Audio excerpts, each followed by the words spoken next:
minutos. ¿Por qué lo hago así? Porque pues así no se cortan 10 minutos de clase para continuar después, sino que seguimos de largo hasta las 9:50. Entonces, tomamos este descanso que es el propuesto para ustedes. Estábamos entonces analizando las crisis económicas mundiales. Hay una cosa, chicos, que hay que entender, y ojalá noten ese concepto en su cuaderno, y es el ciclo económico. Ustedes imagínense un círculo vicioso, por decirlo de alguna manera, que termina en un punto y vuelve a iniciar en otro punto. El ciclo económico es algo parecido. El ciclo económico es ese movimiento circular donde hay unas características que llegan hasta un punto de inflexión que pueden ser positivas o muy negativas, como lo que está sucediendo hoy en día, y luego va a haber un punto de quiebre donde vuelve a comenzar el ciclo de manera distinta. Entonces, esa es la esperanza que tiene siempre el afrontar una crisis, que hay un punto de decreción económica, de deflación o de hiperinflación, y luego llegará un evento, un acontecimiento que pare ese lapso, que acabe esa crisis, digámoslo así, y comience una lenta y pues metódica recuperación. Ese es un ciclo económico. Hoy entendemos que las crisis económicas tienen muchas causas, pero la gran mayoría se dan por el aumento de la inflación, por el decrecimiento de la economía, eso se llama la deflación o la estanflación. Entonces vamos a ver esos términos para poder entender de qué se trata o por qué se causan las crisis. Primero entender que, por ejemplo, ahorita en esta crisis de la pandemia están hablando ya no de recesión económica, sino de depresión económica. Hay una gran diferencia entre recesión en el 2008, al que le correspondía el tema, por ejemplo, de la burbuja financiera, la crisis del 2008, hubo una recesión económica. La diferencia entre recesión y depresión, hay muchas diferencias, pero digamos, la primera puede ser la duración de los dos fenómenos. Una recesión dura mucho menos tiempo que una depresión. Entonces, en el aspecto económico, la depresión tendrá unas consecuencias mucho mayores que la recesión. De hecho, se dicen en cifras que cuando ocurrió la Gran Depresión, allá en la década de los 30, 1929 en adelante, que se originó desde Estados Unidos y afectó a todo el mundo, el nivel de empleo a nivel mundial bajó un 60%. Pues imagínense, de 100 personas, 60 sin trabajo. Y eso se extendió durante casi 10 años a lo que se le llama la Gran Depresión. Llega el punto del ciclo económico donde hay una recuperación que se debe a las medidas económicas que se van tomando.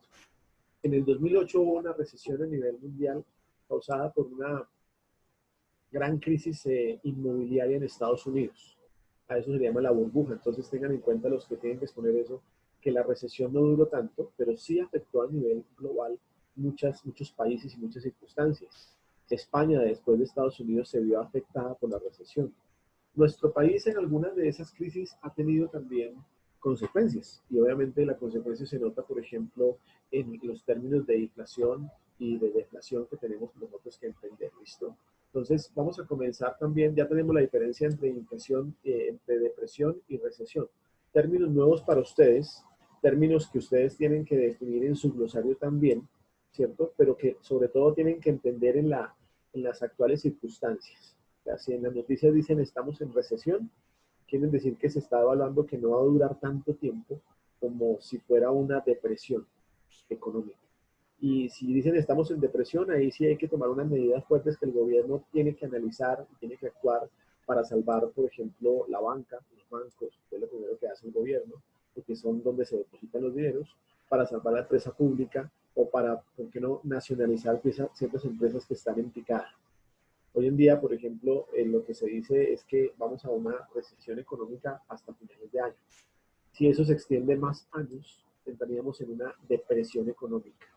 Por lo tanto, digamos, ese ciclo entra en una curva descendente hasta que las medidas surtan efecto y comience otra vez a subir. ¿Me hago entender? Entonces, hay que entender también esos términos de inflación y de deflación. ¿Listo? Hay una diferencia muy grande entre la inflación y la deflación que tenemos que revisar. Entonces, ¿qué es la inflación? La inflación es la subida generalizada de los precios. Entonces, en la economía se suben los precios y obviamente cuando se suben los precios hay una consecuencia y es que el poder adquisitivo de las personas no es igual.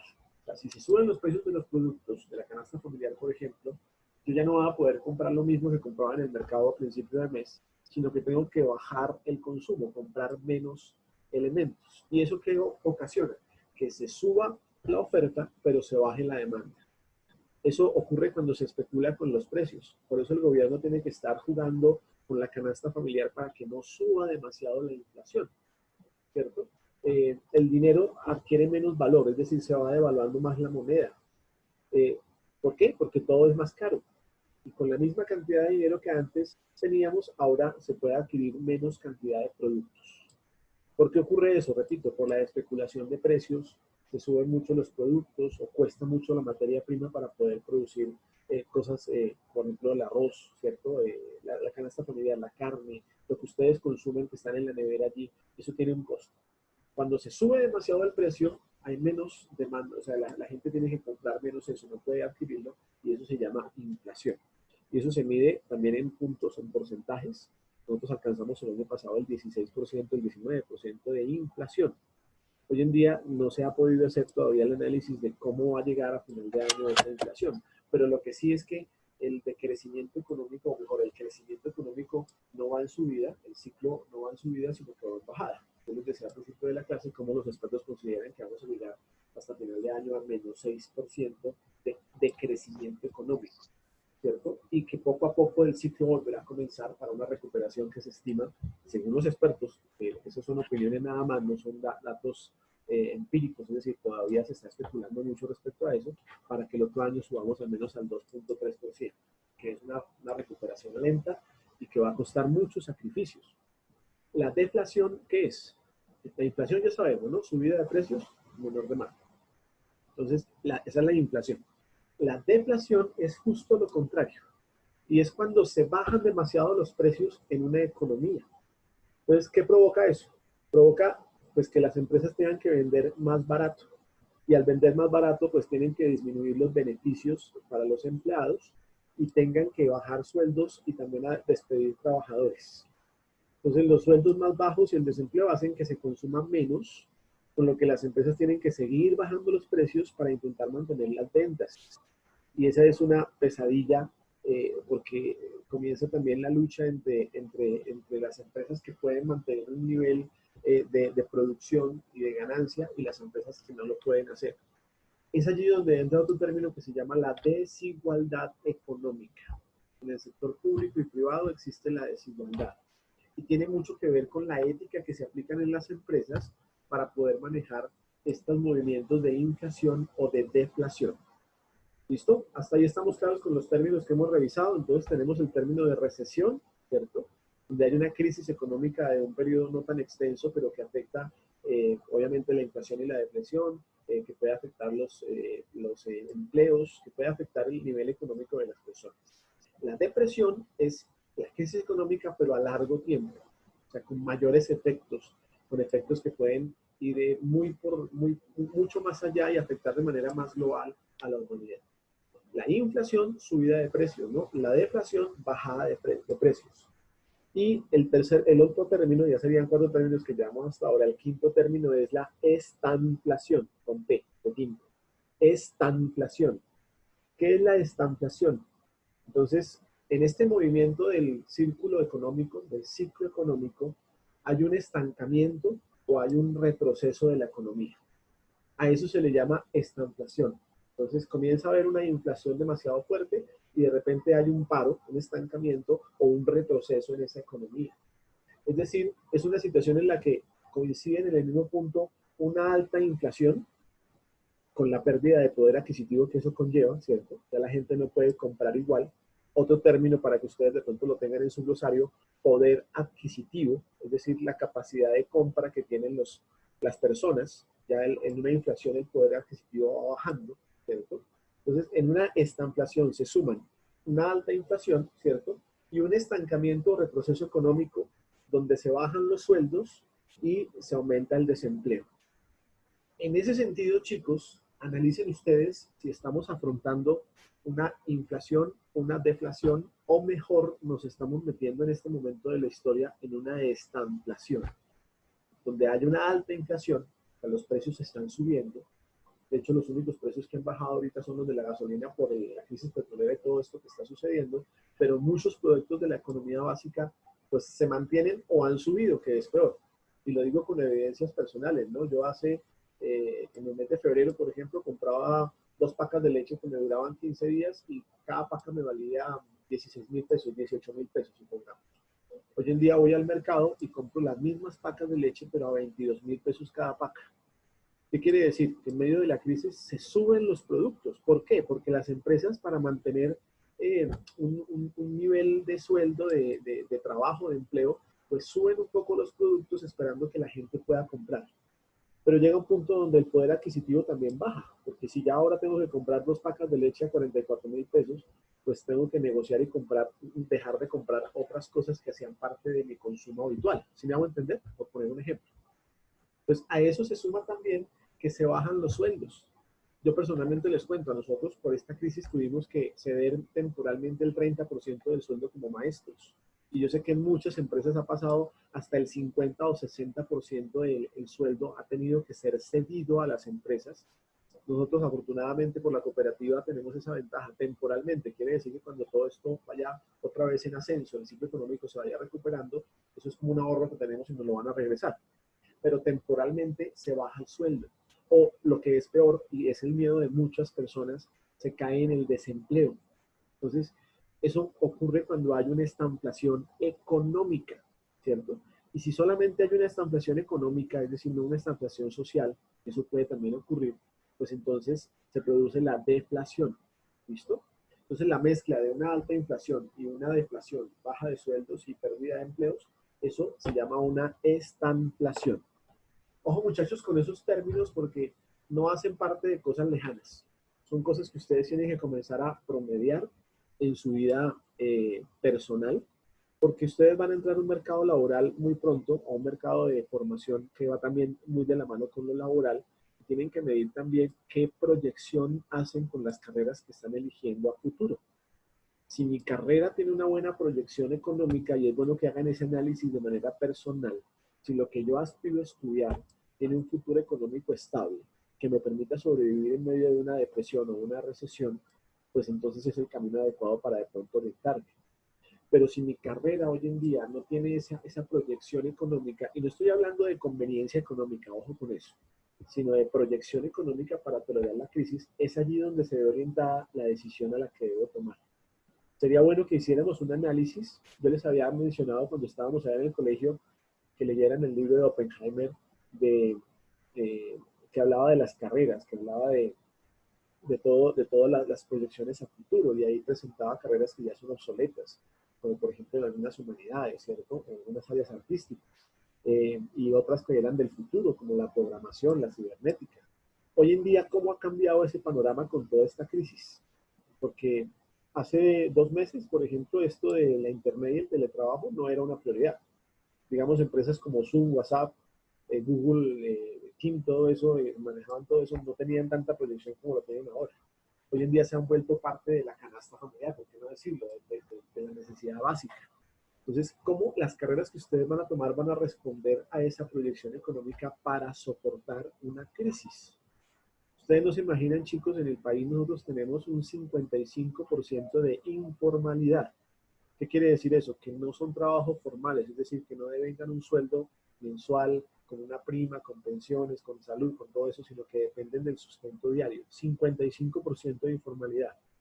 ¿Qué tanto estás preparado tú para soportar una crisis si tu proyección es hacia la informalidad, hacia vender cosas, pues no digo en la calle ni mucho menos, sino depender de un negocio que no sea tan formalizado con sueldos específicos? Y esa es la diferencia entre formalidad e informalidad. O sea, si yo montara ahorita una panadería y esa panadería me diera un ingreso mensual estable, donde yo pudiera pagar a desempleados y tener también un ingreso propio, sería un empleo formal, panadero, ¿cierto? Pero si yo monto una tienda de zapatos, que ahorita está cerrada, y que no depende de lo que yo pueda vender cada mes a ver si me alcanza, eso sería informal, no es algo formalizado. ¿Por qué? Porque tampoco estaría pagando yo las prestaciones de ley a mis empleados, ni las tendría yo mismo, ¿cierto?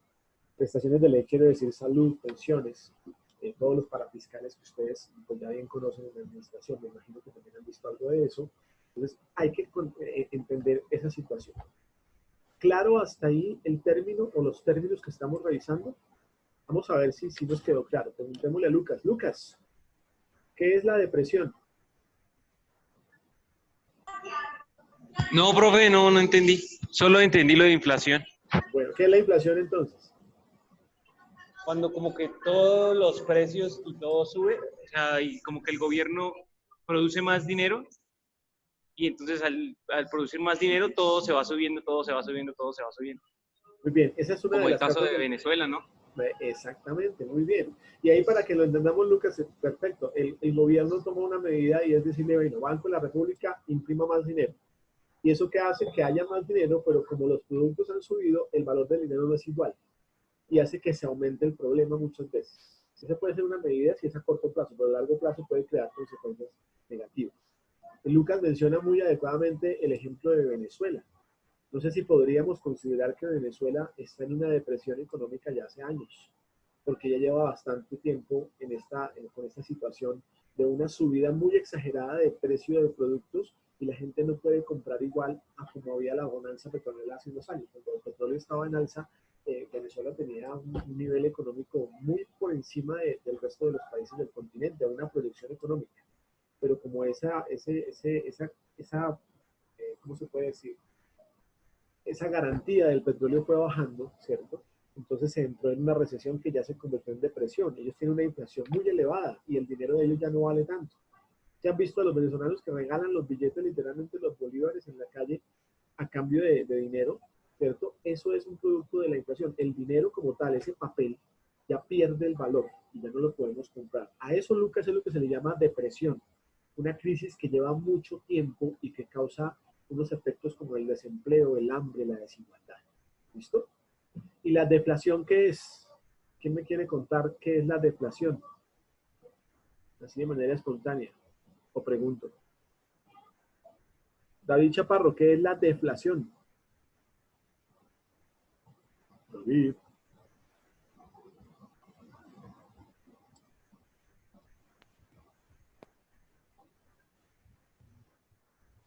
¿Qué es la deflación, muchachos?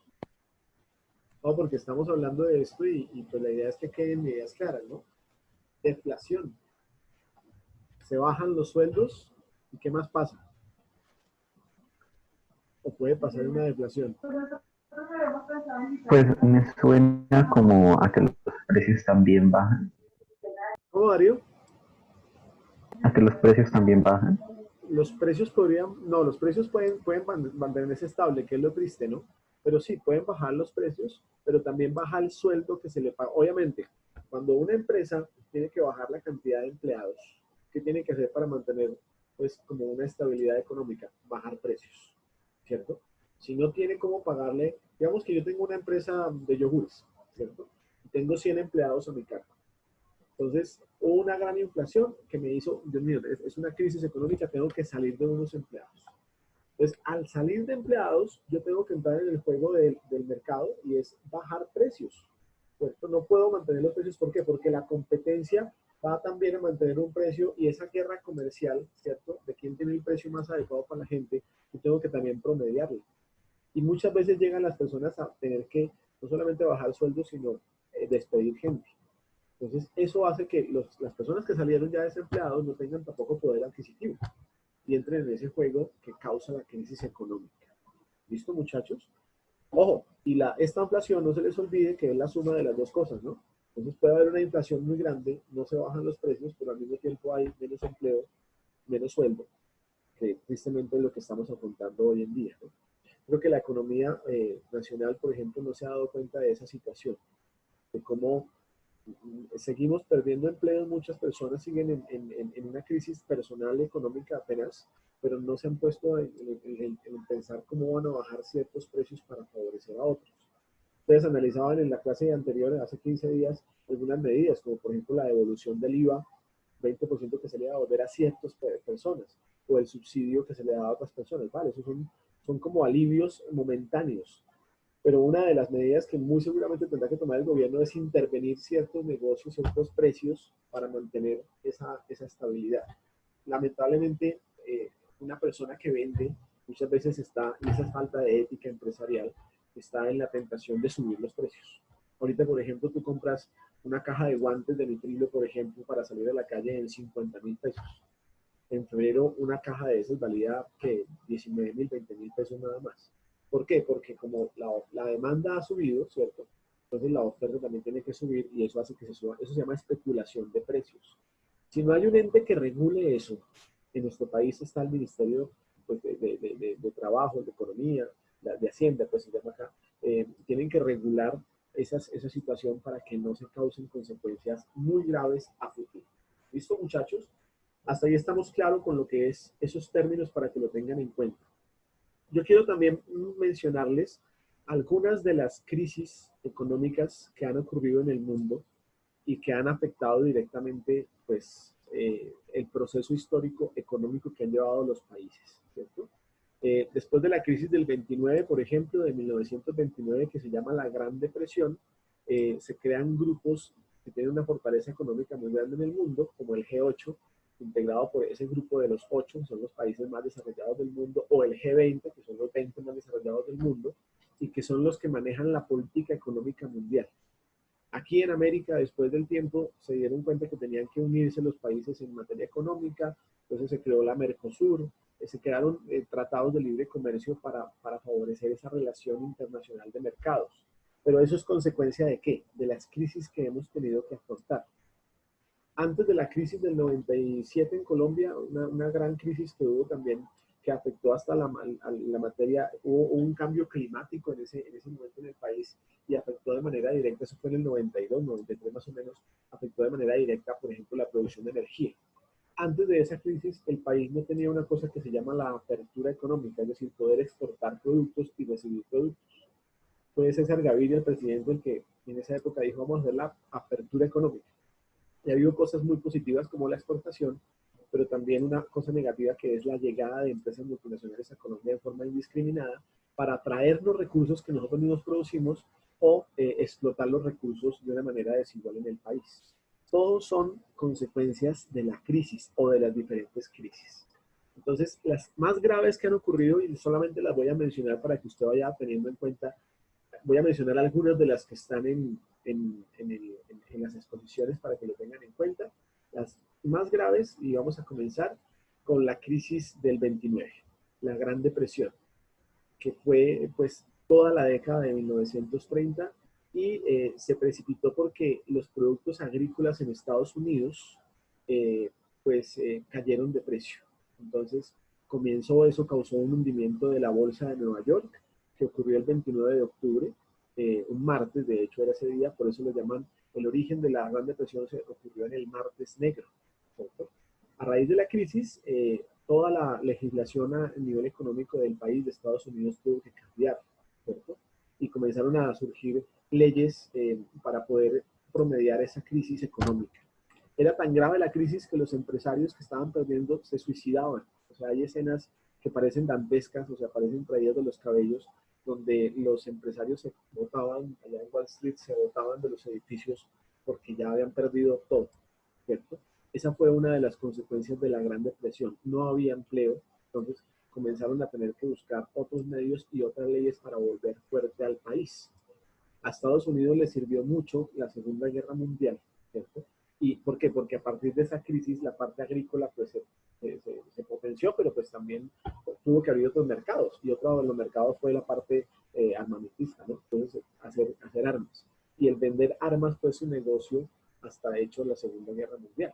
Ustedes recordarán que en la Segunda Guerra Mundial Estados Unidos no participaba, ¿cierto? Sino que vendía armas a los aliados, y eso no les gustó a Alemania y a Japón, entonces atacaron a Estados Unidos y ahí se armó todo lo que sabemos y Estados Unidos entró a ser parte de los aliados. Eso son medidas y consecuencias de las crisis económicas. Y miren cómo una cosa va de la mano con otra, ¿no? Hay otra crisis que ocurrió en 1973 que se llama la crisis del petróleo. Entonces, ¿qué es lo que pasa? Que hay unos países a los que se les quitó el suministro de petróleo. Entonces, eso causó una guerra petrolera entre los países árabes, ¿cierto? Entre ellos mismos y aquellos que producían el petróleo. Y se creció el precio del crudo, del petróleo, más o menos pasó de valer $3 a valer $12, por ejemplo, de un momento a otro. Entonces, eso causó una crisis porque aumentó la factura de la energía en Occidente, es decir, valía mucho más todos los hidrocarburos. El petróleo después se transforma, se refina, se vuelve gasolina, diésel, ¿cierto? Y es como en la base de la economía, lamentablemente, de muchos países, aún en la actualidad. Colombia, por ejemplo, tiene que reevaluar muy seguramente si basa su economía en el petróleo, si la sigue basando porque es un recurso no renovable. El petróleo, pues, por eso se busca con tanto afán, porque se va a acabar, se va acabando. Entonces, lo que pasa es que eso causa, ahorita, por ejemplo, estamos afrontando otra crisis petrolera por esa guerra comercial entre los países productores y exportadores del petróleo. Después de eso en el 80 más o menos, en 1980 y años después, por ejemplo, se dio la invasión de Irak y también Irak invadió Kuwait más adelante, todo buscando petróleo. ¿Listo? Otra crisis que yo quiero mencionarles, la del año 2000, que la llaman la crisis del .com, y a alguno de ustedes le correspondió leer sobre ella, ¿no? La crisis del .com se originó porque había muchas quiebras económicas en esa época, cierres, compras de funciones en el sector de Internet y de las telecomunicaciones. Y habían empresas que estaban en muy alto riesgo. Entonces, muchas empresas quisieron formular una nueva economía, ¿cierto?, que tuvieran que ver con tecnología. Y en solo 3 años se crearon más de 5.000 empresas dedicadas a la tecnología.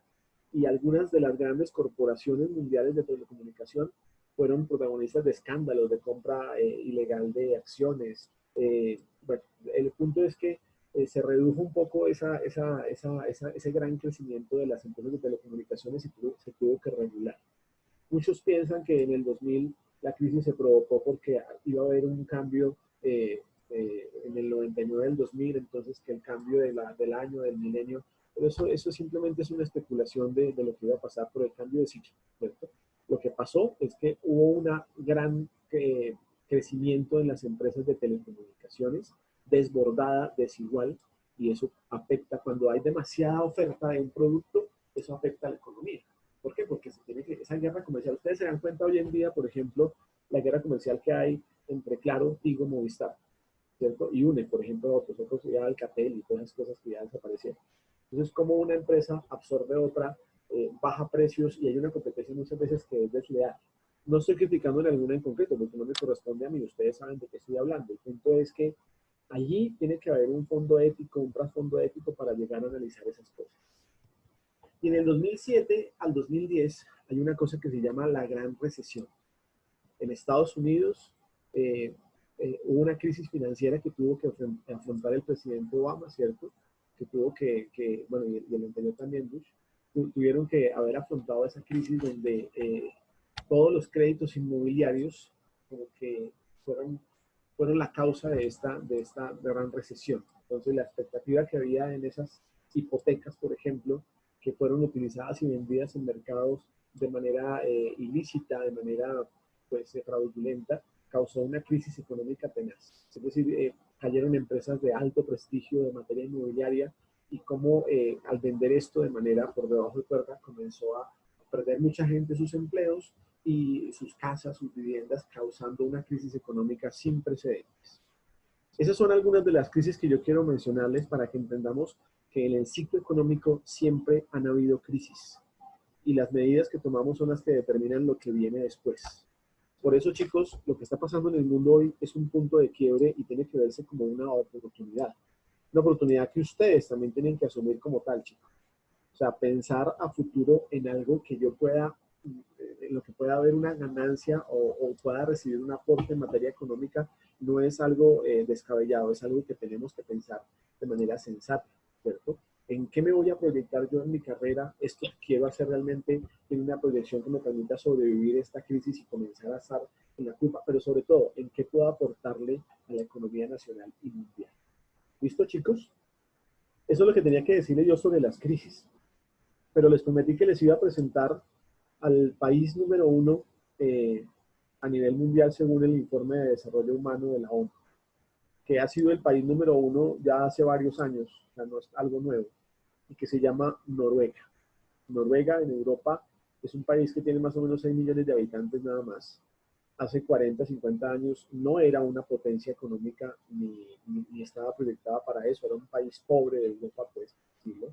después de la Segunda Guerra Mundial. Ellos tuvieron que sufrir la Segunda Guerra Mundial, hubo noruegos que estuvieron en campos de concentración, ¿sí? En el holocausto judío sobre todo, pero tomaron unas medidas que lo llevaron a ser una sociedad unida.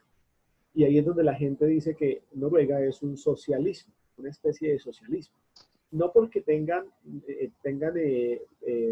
dirigentes de izquierda, ni mucho menos. O sea, no solamente por eso se puede definir un socialismo, sino porque tomaron medidas que se adecuaron, se acordaron en común. El socialismo noruego es poner en pro de la sociedad todos los bienes y las cosas que podemos aportarle para que se desarrolle. Hoy en día Noruega tiene 0% de pobreza, o sea que es algo, es una utopía, ¿cierto? Un país donde no haya ni un solo pobre es algo utópico. En Noruega, por ejemplo, hoy en día, cuando una mujer tiene su bebé, y ellos privilegian mucho eso, la primera infancia y la juventud, tienen su bebé, le dan 15 meses de licencia de maternidad totalmente pagos por el sector privado y también patrocinados por el sector público. Al hombre le dan 3 meses obligatorios de licencia de maternidad. La maternidad, la lactancia es obligatoria. ¿Por qué? Porque saben que si se privilegia el desarrollo del niño, la educación, pues la sociedad va a crecer. Eso es pensar en el bien social, en el bien común. En Noruega todo el sistema educativo es gratuito. Desde transición preescolar, el gobierno paga eso. ¿Por qué? Porque se sustenta con los impuestos de la gente. Entonces la gente más o menos el 40% de lo que gana tiene que dárselo al Estado en impuestos. Ustedes dirán, no, pues eso es mucho impuestos. Sí, pero la gente lo hace feliz porque es para un bien común. Entonces eso paga la educación y está financiada esa educación desde preescolar hasta los posgrados. O sea, en Noruega hay igualdad de oportunidades para estudiar porque se entiende que la educación es una manera de cambiar la sociedad, ¿cierto? Entonces, eso lo entendió el gobierno y por eso lo considera como un bien común. El 50% de las personas en Noruega hacen trabajo voluntario al país, es decir, van a limpiar calles de manera voluntaria sin recibir un solo peso. Pues esa es la dimensión de socialismo que a veces no entendemos desde la teoría marxista. ¿Cómo cambiar la desigualdad para favorecer la igualdad de condiciones o al menos de oportunidades? Entonces, en Noruega, por ejemplo, a una empresa privada para poder trabajar tiene que hacer un contrato con el Estado, donde eso se llama un pacto ético. Entonces tienen que cumplir unas condiciones éticas y cada año o cada tanto ellos revisan ese pacto ético para ver cómo se están cumpliendo y si no, cierran el negocio. Pues yo puedo hacer propiedad privada, es lo que lo diferencia del comunismo, ¿no? En el comunismo no hay empresa privada, toda la empresa es nacionalizada. En el socialismo hay que tener como un estatus para poder, en el socialismo noruego, quiero decir que no es socialismo para mí, porque es capitalismo en sí, ¿no? Yo puedo hacer mi empresa privada, pero el Estado me tiene que aprobar si es viable o no es viable. Y cierran empresas cuando hay explotación infantil, cuando no hay garantía para los trabajadores, cuando no se respetan los derechos de las personas. En Noruega es una democracia. Ahí se elige al primer ministro, se elige al gobierno. Por eso no es una dictadura ni nada de eso. De hecho, era una monarquía democrática. Había el rey, hay el rey y está todo el parlamento. ¿Por qué les cuento esto? Porque hay que conocer los contextos históricos y sociales y políticos y más económicos para poder juzgar. Si tú un día dices, uy, yo quiero que mi país sea socialista, y llega un candidato a gobernante que es socialista de izquierda, pero no habla del bien común, de poner al servicio de otros lo que yo hago, lo que yo soy, eso no sirve de mucho. Si tengan en cuenta eso. Entonces vamos a tomar esos ejemplos. Yo hoy les presenté Noruega. Quisiera que después del 14, es decir, el 20, después de las fechas que ya expongamos lo de las crisis económicas, clase a clase, ustedes dividiendo estos países de los más desarrollados en cuanto al informe de la ONU, ustedes nos cuenten qué han averiguado de esos países y por qué llama la atención. ¿Cómo es el sistema educativo? ¿Cómo es el sistema económico? ¿Cómo, por ejemplo, en Noruega es uno de los mayores fondos de pensiones que hay en el mundo, en Noruega, porque piensan en la edad adulta, en la vejez. O sea, piensan en el bien común de todas las personas, en la educación, en los jóvenes. Allá el primer ministro hace poco hizo un comité ético. Allá no hay corrupción como acá, ¿cierto? Hizo un comité ético que es integrado por niños, jóvenes, adultos, ancianos, mujeres, miembros del holocausto, o sea, sobrevivientes del holocausto nazi, y aportan y dicen, bueno, mi país tiene que pararle bolas a esto en cuanto a la ética. Y si no hay ética, no sirve. Es tan ético el país que cuando llega una persona inmigrante de manera ilegal, hay civilizaciones, hay comités que los reciben y tienen que direccionar qué ayuda le da el sistema a esa persona para que sea útil a esa sociedad. No para que llegue y mire a ver en qué semáforo se para, sino para que venga y cómo le es útil usted a mi sociedad.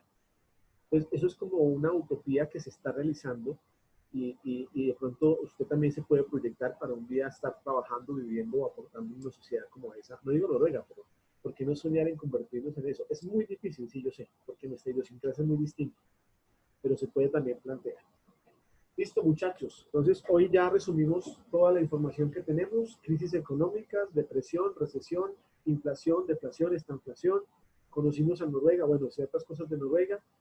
La próxima clase ustedes van a comenzar a contarnos sobre esas crisis en 2, 3, 4 minutos. Solamente es que usted abra su micrófono y diga, mire, profe, yo leí esto, pero que lo haga así. O sea, si usted depende del cuaderno para decir o de estar leyendo la página de internet o mirar a ver qué, pues no es el conocimiento suyo. Cuéntenos usted qué encontró sobre esas crisis económicas. Y por eso yo les propongo, son las 9:33 minutos en mi reloj, que tomemos este espacio, pero con seriedad, ¿cierto? Para que ustedes hagan la indagación, anoten en sus apuntes sobre esa crisis que le fue asignada. O sea, mi idea no es que esto quede de tarea. Usted no me tiene que enviar nada, de hecho, a mí, ¿cierto? Me tiene que demostrar el próximo jueves que usted sí leyó y entendió sobre eso. ¿Listo? Yo le puedo hacer preguntas sobre la crisis en algo que usted no dijo, de pronto le puedo hacer una pregunta. Y usted debe tener la información necesaria para responder esas preguntas sobre esa crisis en concreto y ponernos a los demás en el contexto. ¿Dónde ocurrió la crisis? ¿Cuándo? ¿Por qué sucedió la crisis? ¿Qué se hizo? ¿Qué consecuencias hubo en el mundo con esa crisis? ¿Listo, muchachos? ¿Estamos de acuerdo? Tomamos este tiempo para poder indagar, pero con seriedad. Yo me voy a quedar acá conectado. Ustedes dirán, ¿nos quedamos conectados mientras indagan o es más fácil, pues, obviamente, para propiciar el trabajo que ustedes lo hagan allá en casa, confiando en que lo van a hacer, ¿no? Yo sé en su seriedad y conozco que ustedes son chicos muy juiciosos. No dejen esto para después, muchachos. No dejen esto para más adelante porque se cargan de trabajos, se cargan de tareas y no pueden hacer esas cosas. Ah, David no le funcionaba el micrófono, listo. Ya acabo de abrir el chat. Listo, David, tranquilo. Entonces la cuestión es, tenemos que mirar cómo David, la próxima clase, sí debemos tener micrófono, o hay otra opción a los que no le funciona el micrófono y es que me envíen un audio antes de la clase, es decir, el miércoles de WhatsApp, contándonos la información de su crisis, la crisis que le fue asignada, y yo lo publicaré acá, o sea, le pongo el audio para que todo lo escuche. ¿Listo? ¿Vale? ¿Se quedan entonces indagando? ¿Ustedes qué dicen? Nos quedamos conectados. Decidan ustedes, muchachos. Profe, ¿es indagar sobre lo de las crisis? ¿Qué crisis te correspondió a ti, Mariana? ¿Qué número eres? La Gran Depresión. Uy, bueno, entonces tienes